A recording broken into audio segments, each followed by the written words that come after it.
Kaleshwaram commission ముందు Navayoga company ప్రతినిధుల బహిరంగ విచారణ ముగిసింది. నవయోగ సంస్థపై కమిషన్ తీవ్ర అసంతృప్తి వ్యక్తం చేసింది. అందరి అఫిడవిట్లు ఒకేలా ఉన్నాయని వ్యాఖ్యానించింది.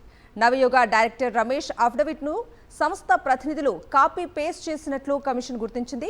సుందిల్లా ప్రాజెక్ట్ డ్యామేజ్ ఎలా జరిగింది, ఎప్పుడు జరిగిందని కమిషన్ ప్రశ్నించింది.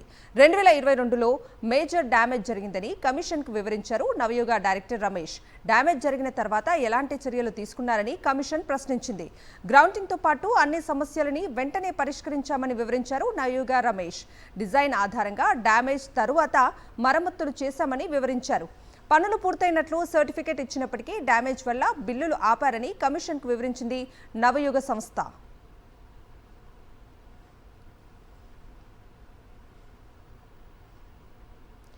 కాళేశ్వరం కమిషన్ విచారణకు సంబంధించిన పూర్తి అప్డేట్స్ అందించడానికి మా ప్రతినిధి శేఖర్ లైవ్ లో జాయిన్ అవుతున్నారు. శేఖర్,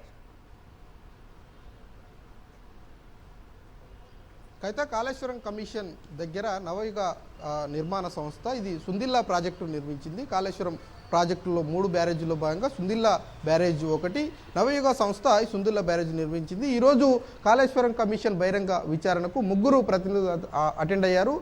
ఆ 3 ప్రతినిధులు కూడా నవయుగకు సంబంధించినటువంటి కాంట్రాక్ట్ సంస్థకు సంబంధించినటువంటి ప్రతినిధులు. సంస్థ డైరెక్టర్ రమేష్తో పాటు 2 ప్రతినిధులు అటెండ్ అయ్యారు. మొదటి నుంచి ఏం జరిగిందన్నటువంటి విషయాలన్నింటినీ కూడా కమిషన్ ఆ ప్రతినిధులను అడిగింది. ముఖ్యంగా డ్యామేజ్కు సంబంధించినటువంటి అంశాన్ని ప్రస్తావించినటువంటి సందర్భంలో 2022లో మేజర్ డ్యామేజ్ జరిగిందని కంపెనీ సంస్థ ప్రతినిధులు కమిషన్కు చెప్పారు. డ్యామేజ్ జరిగిన వెంటనే డిజైన్స్ ఆధారంగా ఎలాంటి పరిష్కార మార్గాలు ఉన్నాయో ఆ పరిష్కార మార్గాలన్నింటినీ కూడా మేము గ్రౌండ్లో ఇంప్లిమెంట్ చేశాము, సమస్యలన్నింటినీ కూడా పరిష్కరించాము. దాని మీద అప్పుడున్నటువంటి అధికారులు సంతృప్తి కూడా వ్యక్తం చేయడమే కాకుండా పనులు కంప్లీట్ అయినట్టుగా కంప్లీషన్ సర్టిఫికెట్లు కూడా ఇవ్వడం జరిగిందంటూ కమిషన్ ముందు చెప్పారు. ఇక అదేవిధంగా దాని నిర్మాణం కంప్లీట్ అయిన తర్వాత ఆపరేషన్స్ అండ్ మెయింటెనెన్స్కు సంబంధించినటువంటి విషయంలో ప్రభుత్వం గ్యారంటీగా తీసుకుంటుంది. సంస్థకు సంబంధించినటువంటి ప్రతినిధులు 1-2 మాత్రమే ఉంటారు. ఆపరేషన్స్ అండ్ మెయింటెనెన్స్కు సంబంధించినటువంటి విషయంలో ఒప్పందాలు ఉంటాయి, కానీ ఇప్పటి వరకు ఆ ఒప్పందాలు ఎక్కడా కూడా ప్రభుత్వం సంస్థతో చేసుకోలేదన్నటువంటి విషయాన్ని కమిషన్ ముందు కంపెనీ ప్రతినిధులు చెప్పారు.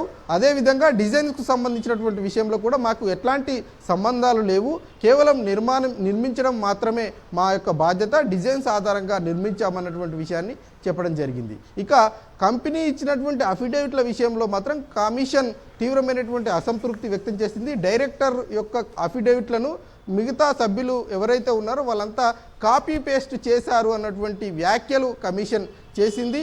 అయినప్పటికీ కూడా కంపెనీ చెప్పినటువంటి విషయాలన్నింటినీ కూడా పరిగణలోకి తీసుకుంటామన్నటువంటి విషయాన్ని కమిషన్ స్పష్టం చేసినటువంటి పరిస్థితులు ఉన్నాయి. ఇక కమిషన్ విచారణ ముగిసిన తర్వాత నవయుగ డైరెక్టర్ రమేష్ మాట్లాడుతూ మమ్మల్ని బదనాం చేస్తున్నారు, ఇలాగే బదనాం చేస్తే కనుక ఖచ్చితంగా లీగల్గా మేము చర్యలు తీసుకునేటువంటి అవకాశాలు ఉంటాయి, పనులు పూర్తి అయిపోయినప్పటికీ ఇప్పటికీ బిల్లులు చెల్లించలేదు, చెల్లించాల్సిందిగా విజ్ఞప్తి చేసినటువంటి పరిస్థితులు అయితే కనిపిస్తూ ఉన్నాయి. Kavitha. Right Shekhar, thank you.